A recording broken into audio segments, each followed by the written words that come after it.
Howdy, folks. Happy Thursday. Well, it's not a hump day. It is what it is.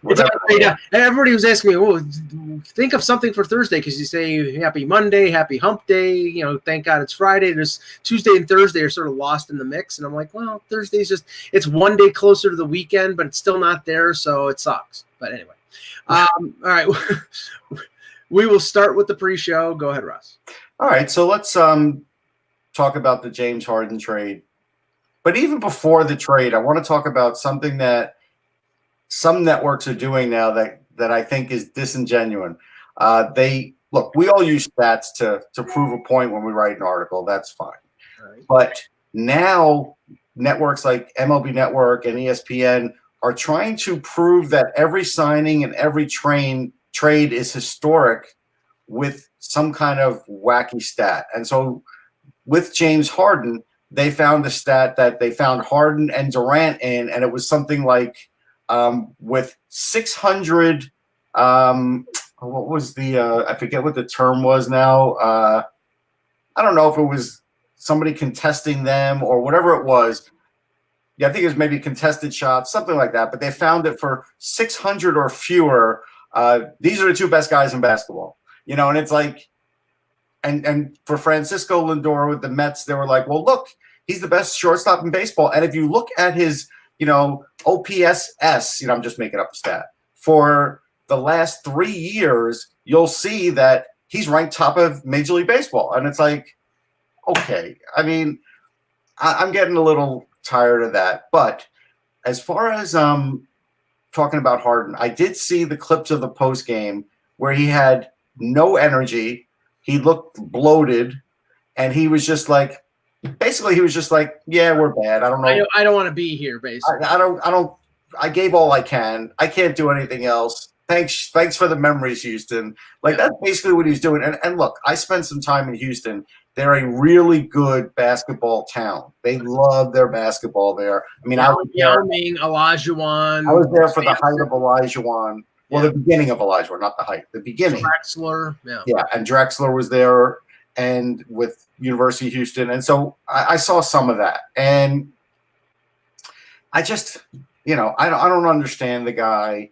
And I felt bad for John Wall, who literally just got traded there and was like, if certain people wanted to play and give this a go, we could be a pretty good team. Like, you feel bad for a guy like that because now he's just a pawn. And he's got a teammate that's not even trying. What do you go, 7 for 20 the last game for them? Yeah, I mean, here's the thing, and I mentioned this to you before. Here's the reason why I like the NHL and I hate the NBA. Because the NHL, and, don't get me wrong, there are players who are going to try to force their way out of certain situations like Pierre-Luc Dubois, and we're going to talk about that later. But in general, if you pay a player, that player is going to play for you and try for you and work his ass off for you, because that's usually the ethic in hockey. There are very few exceptions to the rule. It seems to be in the LeBron is the exception to the rule. LeBron works hard. I never liked him as a player because he's always played against the teams that I root for. But I respect him because he makes the teams he goes to winners. Yes, he defers to other players on his team. He plays defense. He plays hurt. He's a warrior out there. I have a lot of respect for LeBron. I don't have a lot of respect for guys like Kyrie Irving, who decide on a whim to walk away from his team, and we still don't know the reason why after a week. We just have the maskless video. That's all we have. Right. Or James Harden, who decided for an entire summer to go to Popeyes and put on a fat load.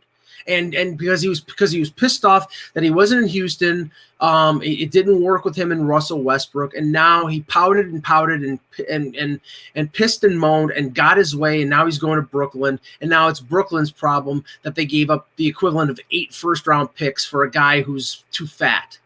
Yeah, I mean, Ben Roethlisberger got fat and he didn't get traded, but it just happens. Well, that's the funny thing. I heard something.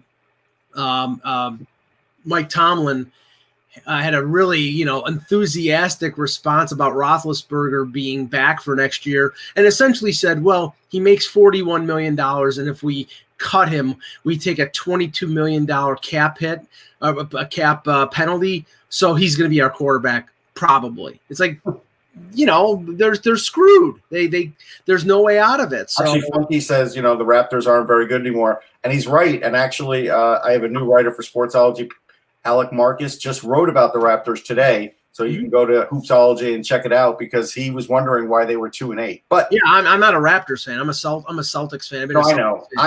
There's still some players that I'll watch occasionally. I am no longer a fan of any team. Yeah. I was a Knicks fan forever. I saw their championships.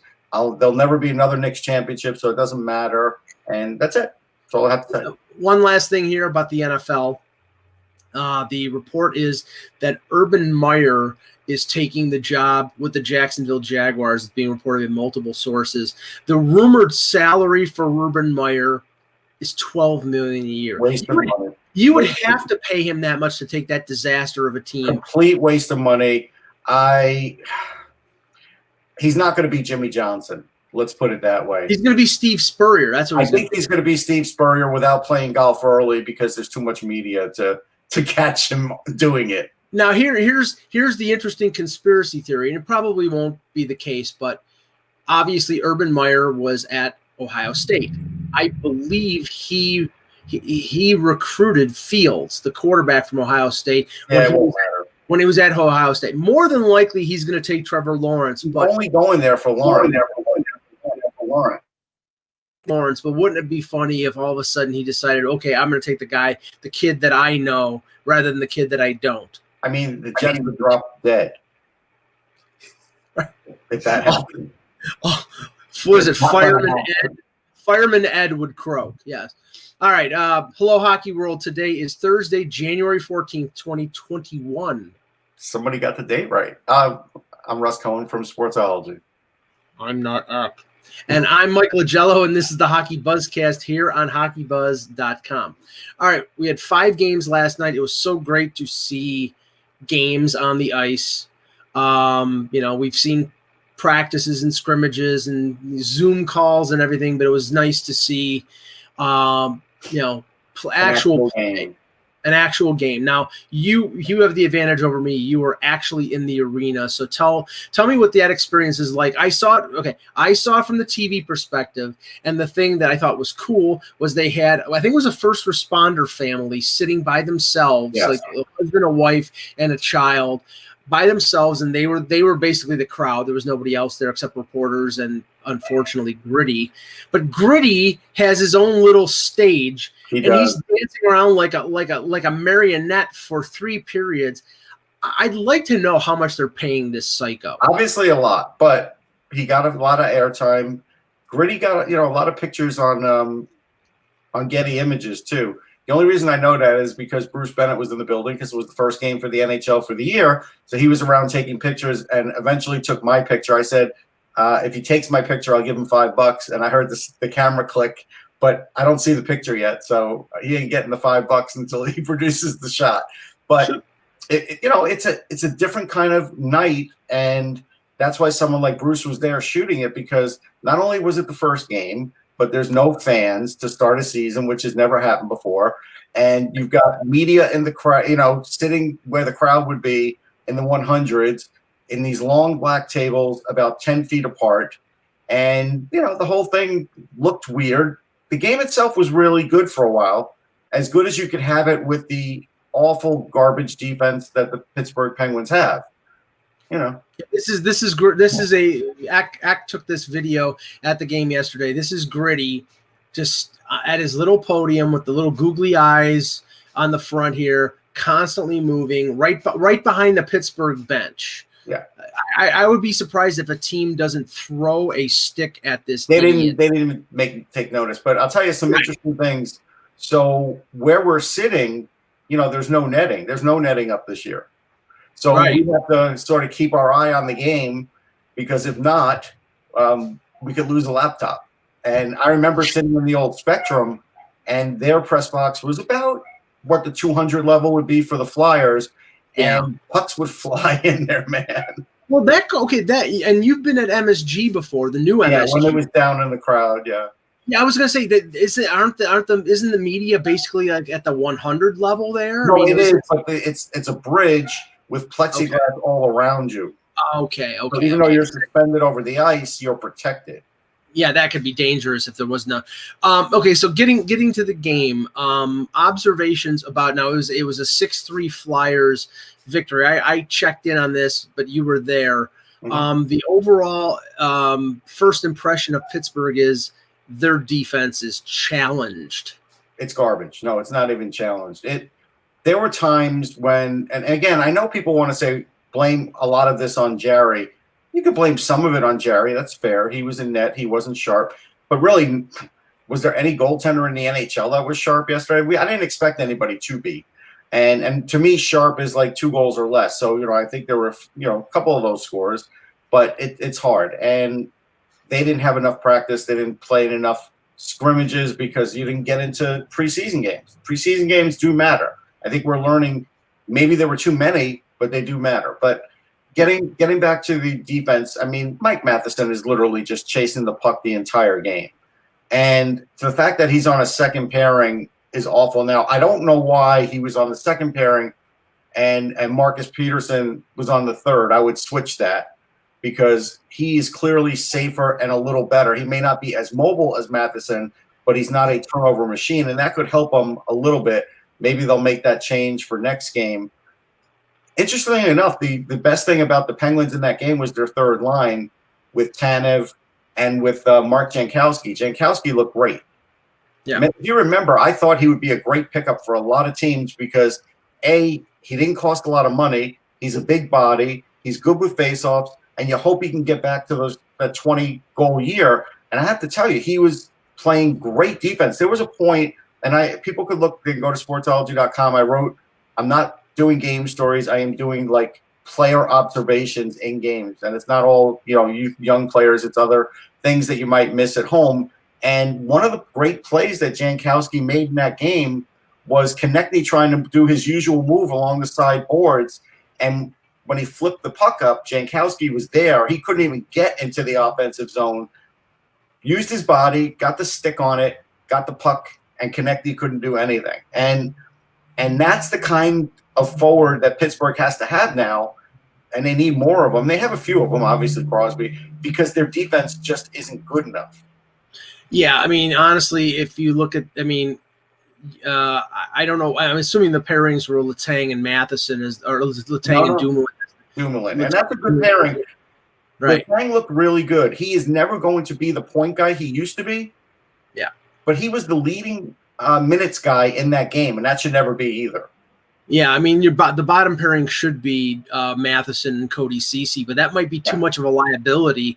But I thought the other interesting thing was right before the game, like an hour or so before the game, both Kasperi Kapanen and Shane Gostisbehere were prevented. Unfit to play. They I don't know if they tested positive or there was an uncertain test, but they were scratched. And Sullivan, instead of like rejigging his forward lines, all he did was insert Evan Rodriguez on the top line with Crosby. And that didn't look good. No, because Evan Rodriguez, I'm sorry, knowing from his years in Buffalo, he's a bottom 6 guy, and maybe you think you can get away with it for a game or two, but I think you're probably gonna have to reshuffle your forward lines if that's going to be a long-term thing, because Kasperi Kapanen was supposed to be on the line with Crosby. Right. Flipping to Philadelphia here's the encouraging thing about the Flyers, and let's talk about Jerry for a minute, only because people want to know. I felt his rebound control could be better, sure. I felt like if there was a loose puck, there was nobody to clear it. Some of those plays, guys were getting 2 and 3 chances. That last one with Konechny, basically with Lindblom kicking the puck to Konechny. Great play by Oscar Lindblom. I'm really happy to see him get a point. But again, just dreadful defensive display by Pittsburgh. But I felt like Jerry could be a little better, and I think he will. I was already getting texts that he's just a backup, and it's too soon to say that. But the encouraging thing for the Flyers, I mean, and I said this when we previewed the East, if they got anything out of Lindblom and out of Nolan Patrick, it was going to be a very positive, a very big deal, because Patrick is, former number 2 overall pick. He had his injury issues last year. He scored a goal. Lindblom, obviously recovering from cancer, came back in the playoffs. But he was on track to be like a 25 to 30 goal scorer. And if he returns to that and Patrick is healthy, that's 2 quality forwards there on a team that's got quality forwards already. Yes. And Patrick looked good. He did get a goal. I thought he had a very good game. It was interesting. His first play of the game was a face-off, and he got kicked out of the face-off circle. And it was just because you could tell he was so anxious for the game to sort of get going because he wanted to get going. So I totally got that from like a mental perspective. But no, he had a good game, and for as long as he's in the lineup, that's a big deal for the Flyers for sure. And I saw a lot of comments about Farabee as well. Well, I had said on this show 3 or 4 days ago, I think it was on this show, may have been on a different show, that I thought Farabee would be a point a game. No, you know what? It was on a Flyers podcast that I thought he'd be a point a game player this year, and I stick with that. And people have to remember, what was Joel Farabee before the Flyers rushed him? And they rushed him. They did. He was a guy with an elite shot, with great hands, that was a star for the NTDP. And then he went and he started playing in the NHL, and he was, fighting for his life for a while. Then, that part of the season ended, and when he came back, he looked even better. He's worked out this off season, and now he even looks better than that. And honestly, he is so far the best puck facilitator on that power play. It's not Giroux, it's not Voracek, it's him.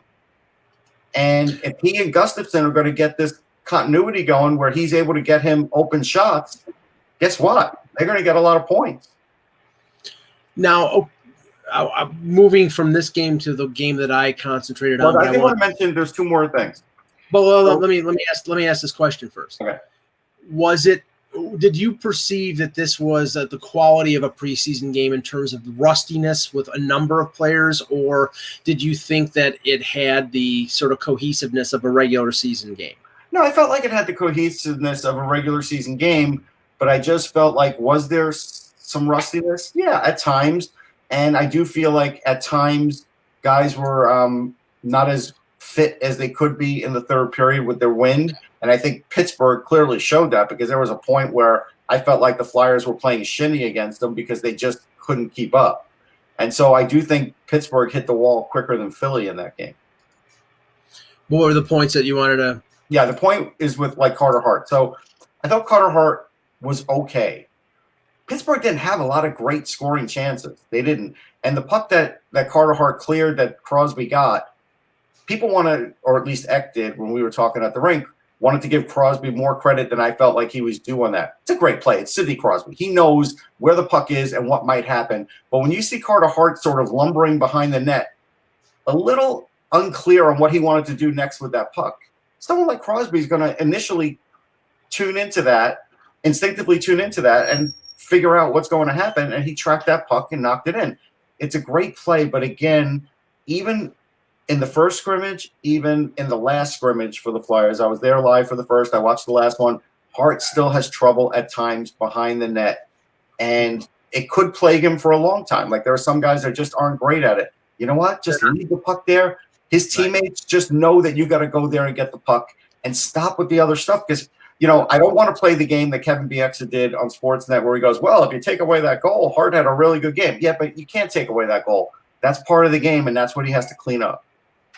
Yeah, some goaltenders are just never comfortable outside of the net. You see that with Freddie Anderson at times. He's not bad handling the puck, but he doesn't seem comfortable. And every time he does, you get worried because there are guys like, and I'm comparing to the best of all time, and Marty Brodeur, he could probably deke people behind the net if he needed to. But some goalies just are not used to handling the puck and stopping it for their defense, and it just seems awkward. Now, so I want to read this, Mike, before we get to other games. So the NHL sent out a list before the games yesterday of players unavailable due to COVID protocol, which is, we appreciate this in the media because it's more information than I thought we were going to get based on how it was going. And basically, I'll quicken it up in the sense it says one initial positive test or unconfirmed testing, or if they're doing contact tracing or all those kinds of things, high risk, close contact. then a player ends up on this list. So here's who is on the list as of yesterday. Nobody from Anaheim, Lawson Krause for Arizona, Carson Kuhlman for Boston, nobody from Buffalo, Calgary, Carolina, or Chicago, Eric Johnson for Colorado, Mikko Koivu for Columbus. Dallas is going to have the list before the game because that's going to be a long one. Detroit, Darren Helm and Christian Juice. Edmonton, Gaetan Haas and James Neal. Florida, Marcus Nudavara. LA, Cal Peterson, Curtis McDermott, Sean Walker. Minnesota, Alex Stalock. Remember the upper body? Well, it's that. Yeah. So for people writing that they were worried about, and I saw this, hey, is Stalock going to come back this year? What if he doesn't? He's going to come back. It's just now you know why he's out. Nobody from Montreal, Nashville, Granlund, and Sbiza. Nobody from New Jersey or the Island. Justin Richards for the Rangers. Nobody from Ottawa. Gostisbehere for Philly. Kapanen, like you said. Maxime Lutunov for San Jose. Nobody from St. Louis, Tampa Bay, Toronto. Vancouver had Jordy Ben, JT Miller, and they still won. Vegas, nobody. Washington, nobody. Winnipeg, Nikolai Ehlers. So it's a lengthy list, and like I said, the Dallas part of it is going to have like probably 8 to 10 players probably. 17 was the report. Well, that was the original number. I don't know if anybody's what it right. But now. I don't know if that means all 17 were positive or all 17 right. or 17 were exposed, but they said right. 17 players were affected. That's why they had to push their games till next week. Okay, moving on to the game that I concentrated on, which was Leafs Canadiens. I caught a few big chunks of it. I did. Yeah. Now this is the thing. The reason I asked the question about rustiness was because it was clearly evident that there was some rustiness there with both teams. Although Montreal got off to a pretty good start, and I have to say this is, for Montreal, and it's tough for me to be positive and encouraging about the Habs, but Suzuki is a player. Oh, he's a star. He's slick. He made a couple really good. He deked Morgan Riley out of his jock on one play. Yeah, and scored a nice goal. He also came back on a play, probably the second period or something to knock a puck off a Leaf stick. It was a great play. Yeah, he scored a goal where basically he was shooting from the goal line. I mean, it was like if the video angle had the amount of the goal about that big, and he put it in. Now that being said, and they were talking about this on Hockey Central, and I was going to talk about this as well. So it's good that they mentioned it. Montreal goes up 3-1 on a power play goal. One of the worst penalty kills I've seen in a while, where the Leafs allowed a breakaway and then a second breakaway as the penalty was ending. It's like, I don't know where their defense was. It was the long change. I don't know if that was a factor. But Wayne Simmons gets into a fight with Ben Sherratt. Simmons wins the fight and then basically eggs the bench on. Now the thing is, like, there's no crowd. So It's not like you got the air, the Scotiabank Arena crowd whipped up. Right, yes. Simmons went to the bench and did some sort of hand gesture, like, get up And the key thing there was Simmons drew the penalty for cross-check.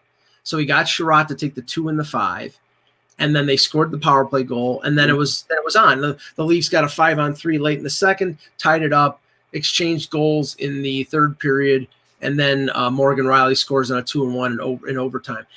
My overall observation on this game, and I'm writing this right now or after the show, is the newcomers overall had a positive effect, especially Simmons with the fight and VC with the goal. And I thought VC looked pretty good. The goal was good for VC. That's his kind of goal to score.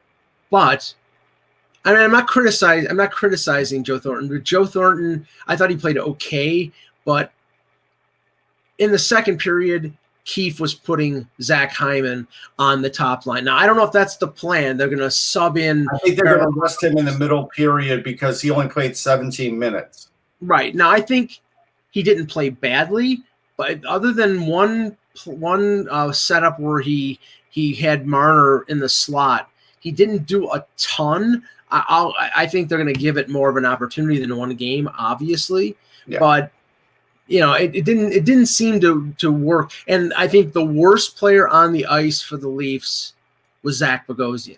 Zach Bogosian took 2 minor penalties, one which he's on the right side of the ice. He crosses over to hold somebody when the other defenseman was already there. That was the Bogosian I saw in Buffalo, not the Bogosian I saw in Tampa. And if they have the Bogosian in the playoffs, it's a much different Bogosian because the window that they use him is smaller. The game changes. It's different. It's not as wide open. And he can play that. But you got to get from A to B with Bogosian. You can't play him a lot during the regular season. Otherwise, you're going to have those problems. Here's the thing about Simmons. Let's not overblow this, although it's Toronto, so it got overblown last night. My text to you and my question to you still is, can Simmons get into 55 more fights? Because if he can't, you saw what his skills are like trying to score a goal, and I want you to share what you saw. Yeah, in the first period, the fourth line was out there. I think it was a regular shift, not 5-on-5, not power play, where Spezza got the puck and centered it to Simmons, had priced down and a gaping net, and he missed the net. Now, if that's the Simmons, then if that's the Simmons we're going to see in terms of offense, then he's going to score 5 goals. I mean, you might get 5 or 6. That's what I think for what. If because this is a guy who scored 30 goals. He has touch. So long ago, Mike. No, I know that, but I'm saying it was there. If he can recapture that in a 56 game season and he scores 10 to 12 goals, then it was a great signing for the Leafs because we know what he provides in terms of the physicality. What he provides in the other part of his game. Right, but they need him. And the thing was, like, when they started shaking up their lines in the second period, and may have been because of penalty killing assignments and things of that nature, they moved Simmons up on the third line with Kerfoot and Mikheyev. And so it may not be where he's going to get fourth line minutes all the time. That was the one thing. Keefe, mixed up Spezza on the top line. But the more minutes you give Simmons, the more you're just not getting points from someone else. Yeah, the more it may expose him. I thought TJ Brody played well. He played a ton of minutes with Morgan Riley. And like I said, Freddie Anderson I thought was rusty. But like I said, I think a lot of players. The fourth goal was a bad goal. I didn't see all those goals, but that fourth goal was not pretty. He was out of position on the it was explainable. He was out of position because the puck went off the post and the rebound came out weird, and he was basically defending where the rebound should have come out, but because it hit the post, it went sort of perpendicular, and Suzuki was there and he had no chance. Now I'll say something on the Montreal side. So go ahead. Romanoff looked really good. I saw him lay out to make a great defensive play. The passing's there. Josh Anderson looked fantastic. We already talked about Suzuki. So there's a lot to like. And Jonathan Drouin was looking good too. I hope you noticed that. Yeah, well, somebody said, well, he had 2 assists and he should have had a third. Yeah, the third one was when he set up Nylander to give VC the tying goal. Yeah. So as usual, a good game otherwise. Offensively, he's good. Yes, he's a double-edged sword. He's irresponsible defensively. Yeah, I mean, there are guys like that. I mean, but there's a bunch of them in the league. But I did think that was good. From what I saw out of Price was fine. I don't know if there's going to be a game when these two teams match up that could be a 2-1 game. I don't know if it's possible. Now, Joe, answer this in the chat because you're saying Anderson is not only – are you talking about Josh Anderson or are you talking about Frederick Anderson? Because Frederick Anderson's with an E. I'm just asking this because I don't know who you're talking about. And Drouin did not – Drouin played offensively well, defensively terrible. But, okay. Now, this is the thing. Habs team, right? Yeah. I mean, you ripped me. This is as positive as I'm ever going to get about half. Fine. I'm not asking you to be more positive. But I'm just saying, even though you fake vomited when I said they're going to win the Stanley Cup and everything else, the same way that people said, hey, the Leafs are going to win the Cup. Well, this game was tied after overtime. So they were exactly even until the 3-on-3. So you can see where the argument could be made that if things go right for the Habs and they get a few things straightened out, same thing for the Leafs, that they could be in it. Because in this short season, a lot more teams, I think, are going to be in it than we expect. Now, I want to bring this up because Austin Richard Petrosky, but Freddie is good enough to make the playoffs and lose. That, unfortunately, is right now his reputation. Well, okay. And this is the one thing. Everything is beautiful in Toronto. They won. They beat the Habs. Hallelujah. Huzzah. Okay.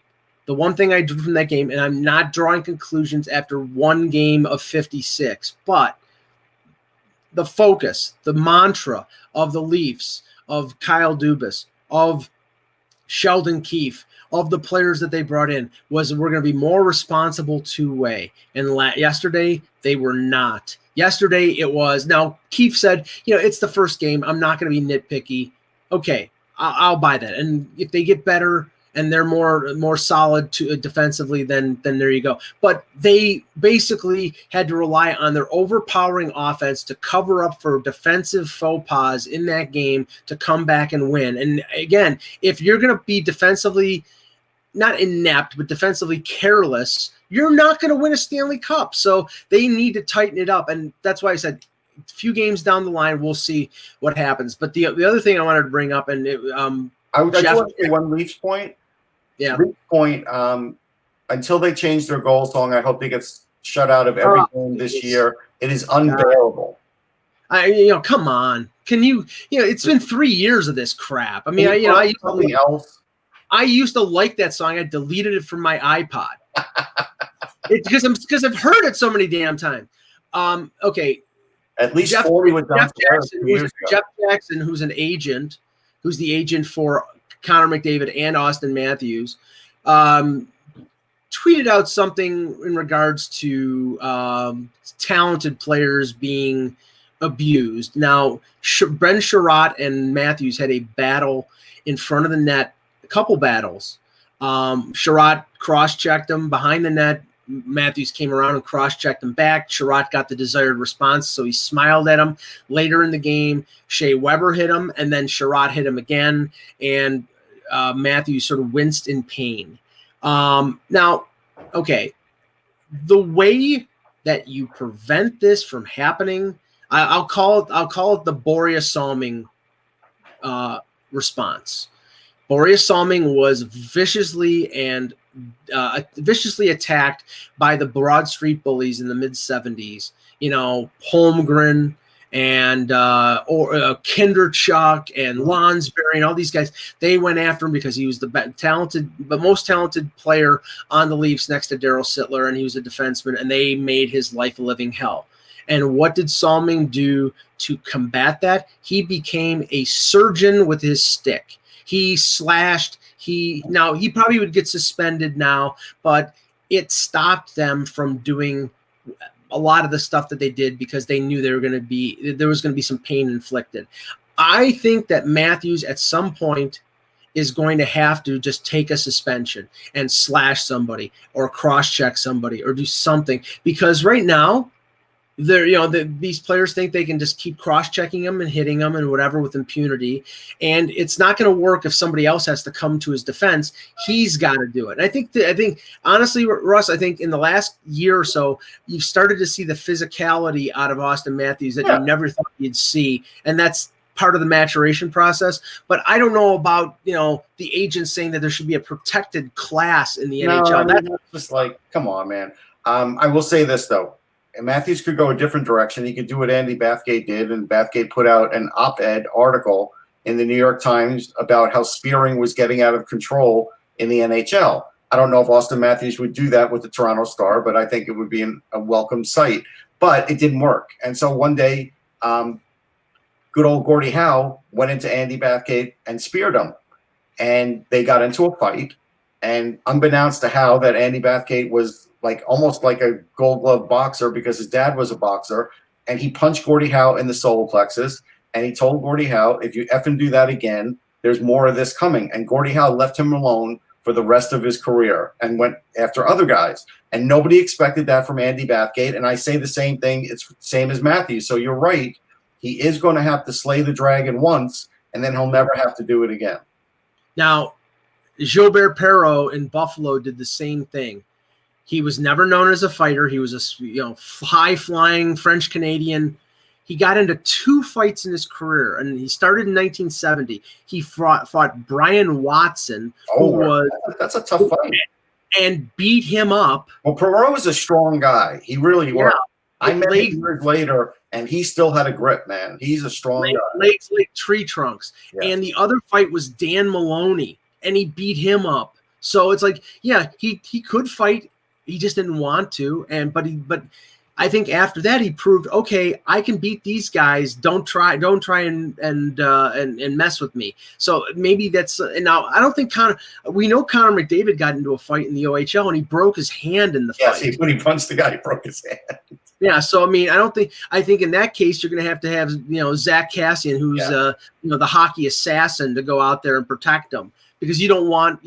But Matthews, I mean, if it's something with a stick, I think that's bad. I'm not advocating him going out and breaking somebody's neck with a cross check. I'm just saying, give him a little payback. I think David's going to be more like X-Pac was in Hulk Hogan's gang in the NWO, and he's going to have to let one of those other guys take care of business for him.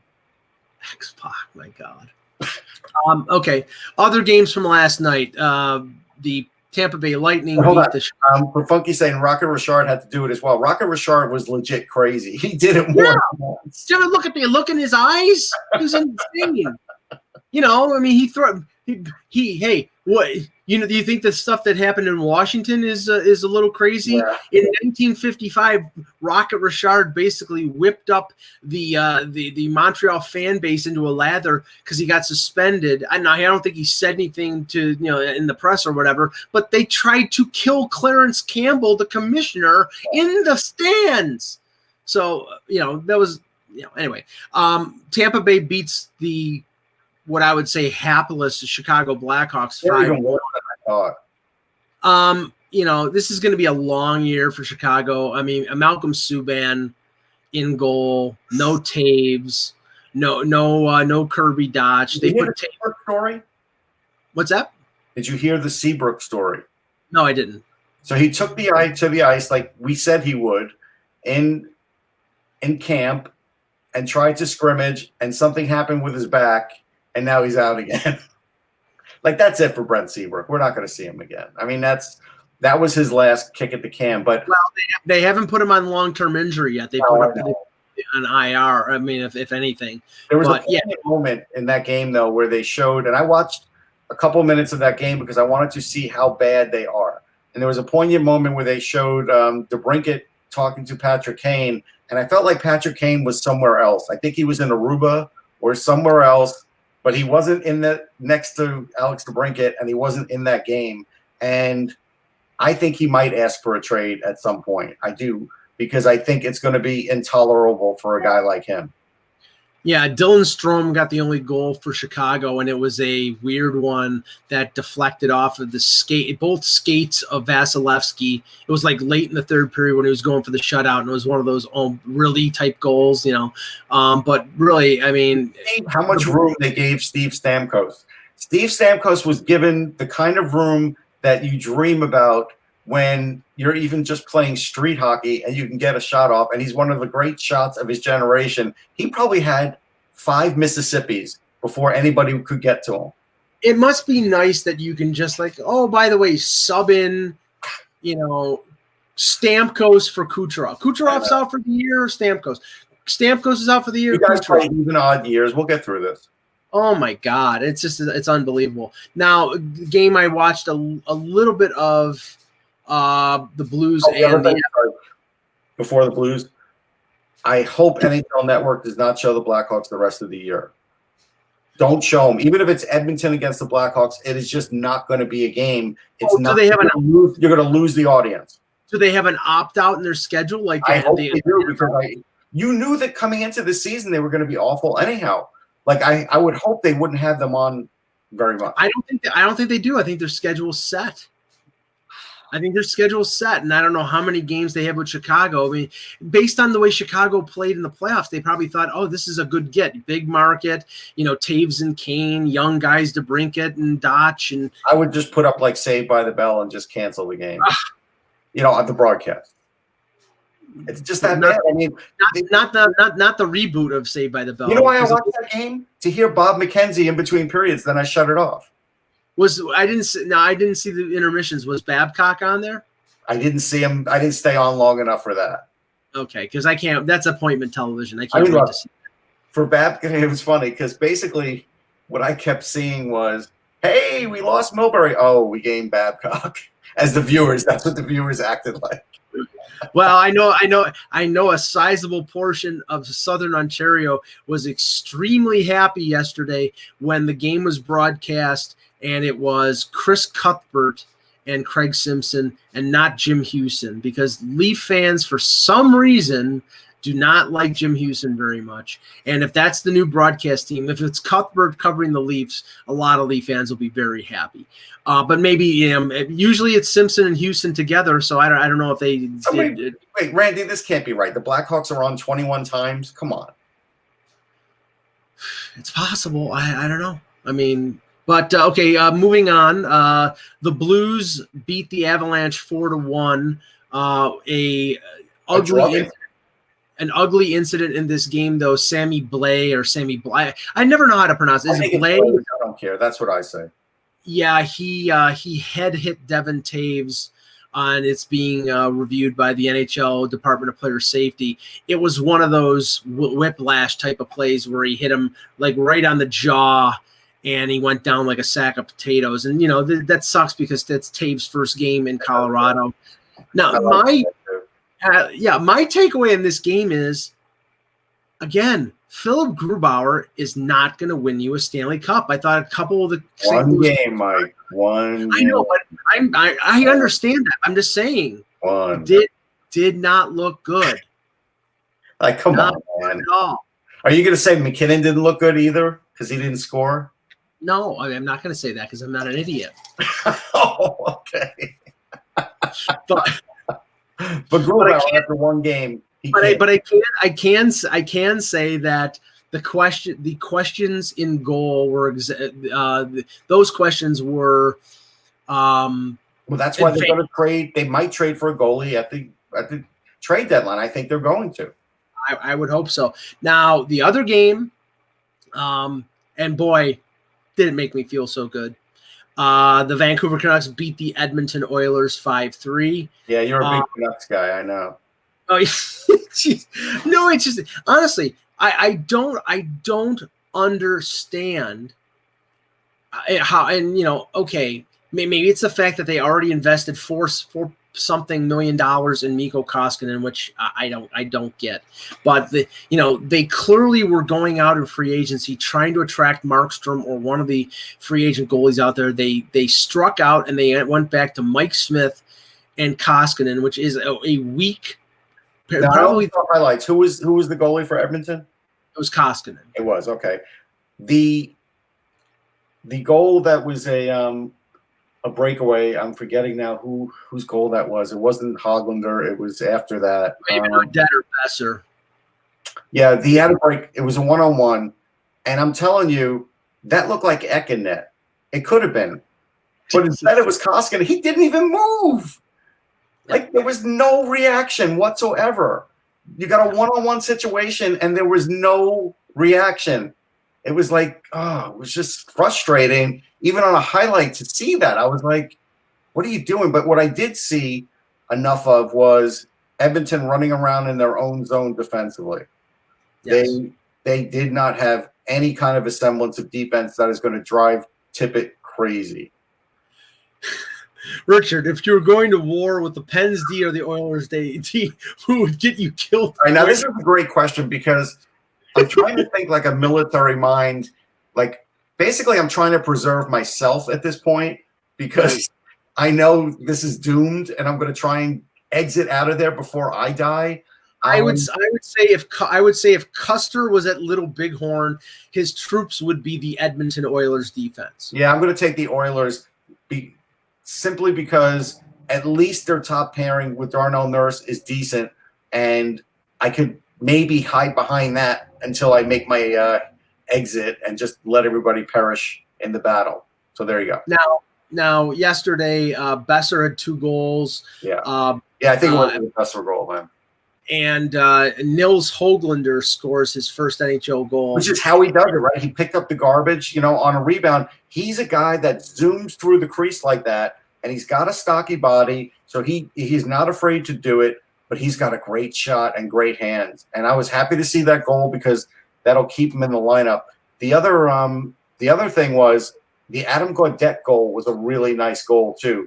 I forget who set him up, but Adam Gaudette has a big frame, but he's got a fast release on his shot. And I felt like, I don't know, there's a lot of Hobie Baker winners that probably don't get their due because they get treated like Heisman guys. But if you look at the Hobie Baker list, Antoine Roussel Roussel, right? That's why it was somebody that didn't stick. Roussel made a nice play on that, like from the corner, and gave him a nice setup. But when you look at like former Hobie Baker winners, they're more successful than Heisman winners. They really are. And maybe they're not all superstars. Obviously, they're not, right? But they end up playing, and not all of them, but a good amount. And so, anyhow, I think Gaudette is a really good player, and I do think he's still developing, and that's good. I mean, that's something that Vancouver desperately needs, are those guys. Now, of course, I only saw highlights, so you could tell me, how did Hopey look?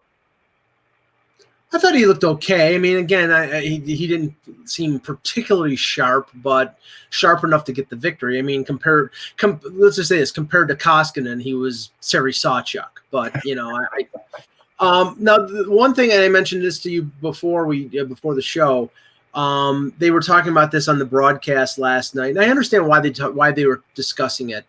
McDavid had a partial breakaway, or actually blew by Travis Hamonic and his defense partner, and Hamonic hooked him, but didn't pull him down, and he got the shot off. He got a 2-minute penalty for hooking. The broadcast in between periods was you can debating. pull that video up if you want, Mike. I'll wait. I'm kidding. No. What a show we have. Yeah, there you go. Well, hey, I'm commentating, I'm producing, I'm doing everything. But the thing was, and complaining too. Yeah, I can multitask with the best of them. But no, the thing is that they were saying that McDavid should get a penalty shot, and I can't remember which commentator it was, but he was like, "Well, we want to be entertained, and Connor McDavid on a penalty shot would be entertaining." Yeah, great if he got pulled down. This was not worthy of a penalty shot. And we don't want this to be the NBA. I am not. I'm going to say this one more time for the recent media folks on TV that think that sports is the same as entertainment. It's not. You know why it's not? Because when Tom Cruise is doing Mission Impossible, nobody's trying to knock his head off. Nobody. And if something goes wrong, they put in like his understudy so they can get killed in the scene and in real life, and not Tom Cruise. Although that's a bad example, because Tom Cruise is enough of a thrill-seeking idiot that he's actually hanging off planes and jumping off. I don't know if he's doing that at 52, but whatever. Well, he broke his ankle doing it apparently a couple of years ago. Because now he's 52. What's his name? Harrison Ford. Didn't he get swallowed? No, Harrison Ford does in real life. He just crashes planes and goes the wrong way. On the Star Wars set, his last one, didn't the movie The Doors for the ship get him, and like he had to get knee surgery or something? Tore his Achilles or something like that. Broke his leg, something. So, you get older. But my point is, it's not entertainment. There's entertainment factors in it, but you don't want it to be like the NBA, where all of a sudden we're making up new rules to create offense that shouldn't be there in the first place. Let Connor McDavid find ways to score. And I'm not worried about guys being protected like quarterbacks, because at the end of the day, there is no quarterback in the NHL except for maybe a goalie is kind of close, and they have some rules and protections, and I'm fine with that. But as far as the regular players, TFB. Again, this is another thing I can't stand about the NBA. It's like LeBron James. Oh, there's a penalty. You blow breath on him. He gets 2 shots at the foul line. I don't want a protected class in this league. That's why I was advocating, if Austin Matthews is getting pushed around, push back. That's the way you stop it. Yeah, I'm sure Tom Cruise does all the stunts and all the right moves, and I'm sure he does some of them in Mission Impossibles, but I'm sure there are plenty that they think are too dangerous for any actor who's under insurance to do. I don't know if he did all the stunts and all of his own stunts. I don't know if he did all the stunts and all the right moves, because he's like 5'5". I'm talking about wrestling, Mike. It was a joke. Wow. It was a joke. And that was a football movie, not a wrestling. Was it football? What was I thought he did. Oh yeah, that was a football. Didn't he do a wrestling movie though? No, not that I'm aware of. Are you thinking of the one with like Lorenzo Lamas and Gabe? Maybe. Yeah. The football movie, even for that. Sure, he did the football stunts. Right. Yes. All right. the story that doesn't go away and probably won't go away until it's resolved is the Pierre-Luc Dubois. Michael Cohen just said Tom Cruise is 58. He's older than me? Wow. Didn't realize. No, he's not 58. I don't think he is either. No, you're lying. Well, this is Michael Cohen. What do you expect? I know. He lies for a living. He's a lawyer. So, I mean. Michael Cohen in the chat room is probably not even Jewish, so whatever. Oh, my God. He's right. He's 58. Wow. Born 1962. I'm sorry. I apologize, Michael. Like a broken clock, you're right twice a day. And it's Vision Quest with Matthew Modine. Vision Quest with the great Madonna soundtrack. I was going to say the soundtrack was the big thing for that movie. I'm crazy. I'm crazy for you. Yeah. Okay. All right. There's nothing wrong with it, Mike. The Pierre-Luc Dubois situation in Columbus. Michael Cohen says he's Jewish. Prove it. Type in a bracha right now. Can we stick to Pierre-Luc Dubois, please? Sure. Yeah, great. Well, Tortorella didn't do Jarmo Kekalainen any favors yesterday by going on a Columbus radio station and saying he wants out. I think that just exacerbated the situation. And now, I'm hearing, Darren Drager talk about it or Elliot Friedman. It seems like it's going to happen. It's just a question of when. Will it last the season or will it happen in season? Who he'll go for, how much he'll get in return. I mean, that's the big question. It's like, can you make this trade and get equal value? I think Tortorella is forcing his GM to make this trade. That's what I think he's doing right now, because we talked about it a few weeks ago and I had seen his quotes and I said, look, guys, he's saying he's not going to hide from this and he's going to be out in the open about the Dubois situation, and Torts, being a man of his word, is out in the open in this situation. Now, he's not James Harden Dubois because he is still going to work hard. He came in shape and he's going to give you the best he can give you. But I do think Torts is trying to get this guy traded, and I do think Jarmo at some point is going to have to trade him. Now, okay, let's play this game. And everybody on Twitter has been saying, I'll take Dubois. I'll take Dubois. Yeah, wait till you see what the price tag is. Well, okay. They don't have to trade him. Jarmo could just they don't have to trade him, but okay. Montreal supposedly, I think it was Jeff Merrick who said that there was a trade at the 2016 draft that Montreal could have made to move up if Columbus had taken Puljujarvi to take Dubois at 4, but of course Jarmo took Dubois at 3. He had the guts to do it, and it was a great pick. Right, Montreal would be interested, but okay, if you're Bergevin, would you trade Kotkaniemi, who's 20, for Dubois? And it probably would be more than Kotkaniemi. Every day of the week. Right. I would. I mean, Every I like day of the week, and I'll tell you why.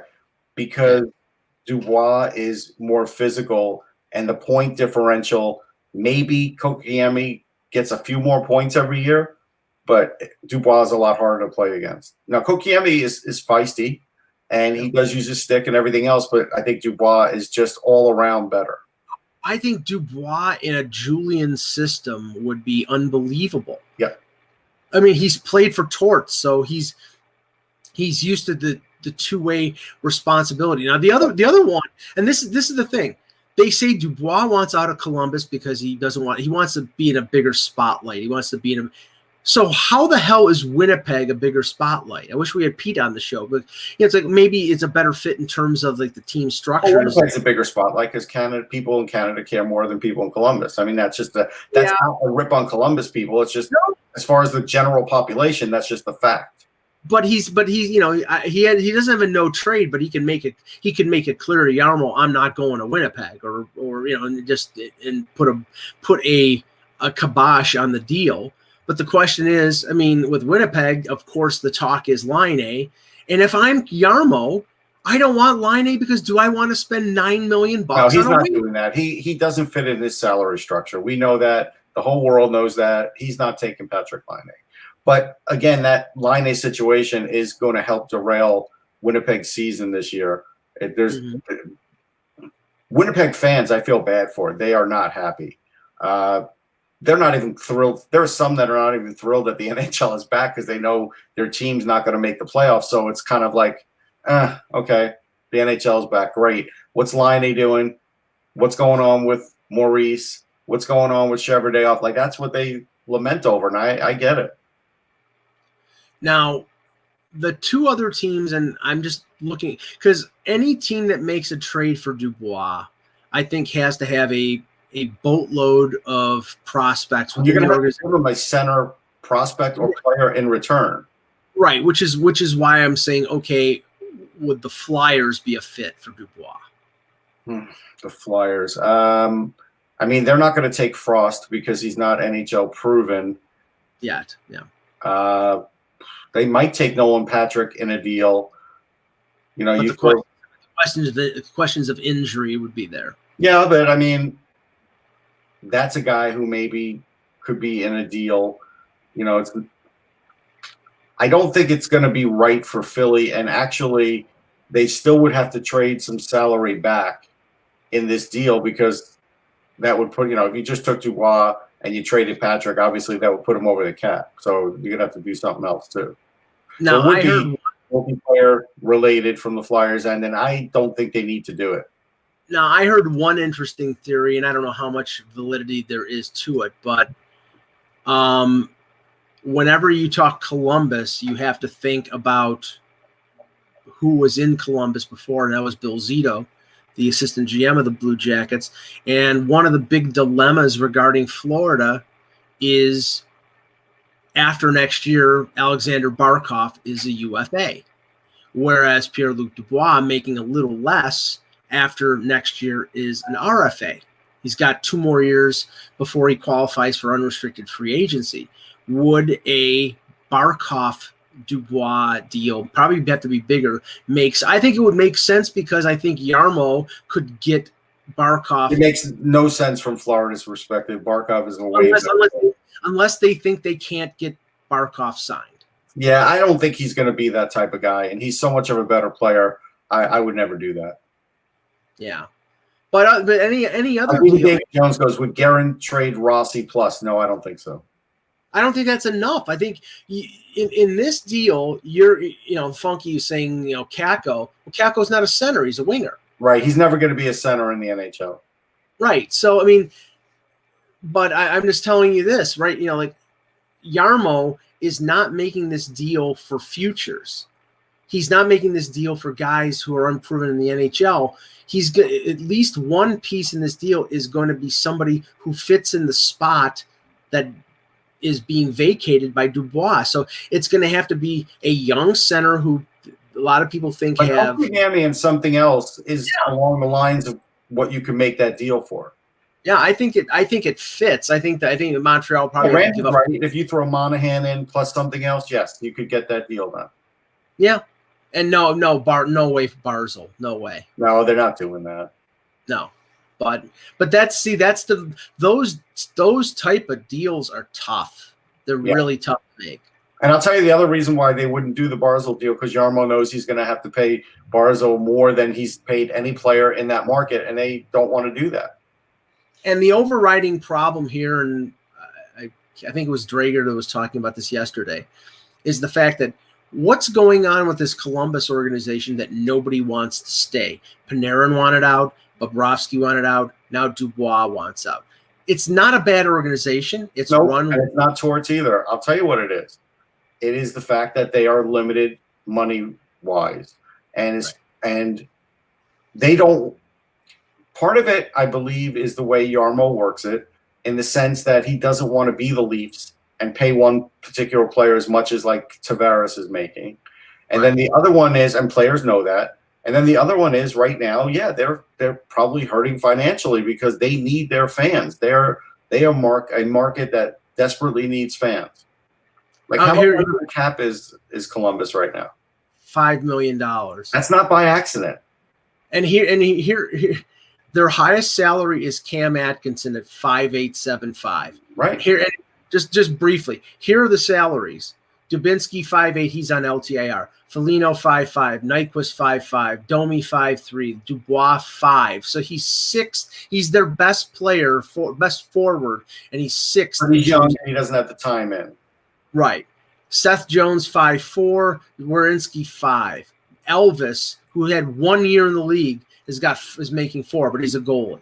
So I mean, yeah, they don't have any $10 million players. There's no attitude problem with Dubois, David. Yeah, but they have six $5+ million players. And that's how they're going to do it. And they're probably going to be under the cap for at least a few more years until they get revenue back from the fans. They need that. Yeah. They'll keep Jones though, and maybe they'll keep Werenski too, but Dubois is going to go. And I don't going to go. I don't think that they're ever going to win consistently if they, have to keep moving out their core players because they don't want to be there. They have to find players who want to stay there. Bjorkstrand is one of their homegrown guys, and he's staying. Just counting 11 games tonight. 10 games tonight. I think that's not worthy of a reply, Mike. No, I was just checking on the schedule. All right, whatever. Just move on. It's fine. Yeah. I never pay attention to anything you say. 10 games tonight on the schedule. Washington and the Sabres, Boston, New Jersey, Islanders, Rangers. That should be NHL Network. That's a good one. Yes. Now, what are you expecting from that game? A lot of focus on Alexei Lafreniere in his first game. A lot of focus. Too much focus? Yes. A load of focus. Well, look, I remember Derek Stepan got a hat trick in his first game, and I texted someone and I said, this is bad for Derek Stepan and he turned out to be a really good NHLer. I knew he would be very good in the NHL because I watched him at Wisconsin. But my worry was when you get a hat trick in your first game, the expectations seem to rise. I don't know what to expect. The expectations are going to be very high for him. But this will be a game where at least they won't be talking about Barzal. They'll mention Sorokin, but he's not going to get the start.